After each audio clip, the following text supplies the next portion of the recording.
From an advisor perspective, when we run a financial plan, we run what's called a Monte Carlo simulation. So basically, the plan will run 1,000 different simulations based on different market returns for different asset classes. And what we try to plan for is to avoid the worst case scenarios. We don't really plan for the best case. We make sure we're okay on the worst case side. So, we'll run those 1,000 simulations, and there may be some percentage of them that you go to zero before, you're 95 or whatever our planning date is. So we have to, by nature, be, more conservative. If those, if the market turns out to run and, does huge numbers and you end up with, tens of millions, right.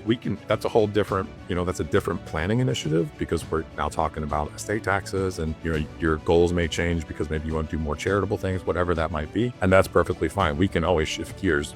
To your point about, everything changing all the time, I try to make the analogy like your financial plan, it's like we're standing on the deck of a ship in a storm, trying to throw a dart at a dartboard.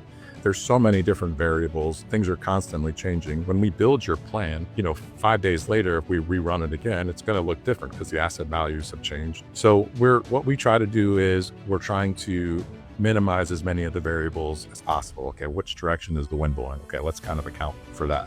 Is the ship going up a wave or down a wave? Let's kind of account for that. So we try to minimize the variability there, but again, we can't see the future. So we have to try to plan for or avoid those scenarios where the plan doesn't look good. And a big piece of that, beyond just the planning, the goals, the asset allocations, flexibility. We talk to clients about this all the time too. To be successful in retirement, you really want to try to go in with as much spending flexibility as you can, because in those years where the markets are down, it may behoove you to spend less in those years because we don't want to sell from depreciated assets. Of course, we try to have cash available. But again, we talk about try not to go into retirement with a bunch of fixed expenses, because fixed expenses are fixed expenses. Whether you have the money to pay them or not, they're going to be there. So the more you can minimize that, the less stressful, number one, retirement will be. And number two, probably the more successful you'll be, because if we do have a consecutive number of down years, you can adjust your spending.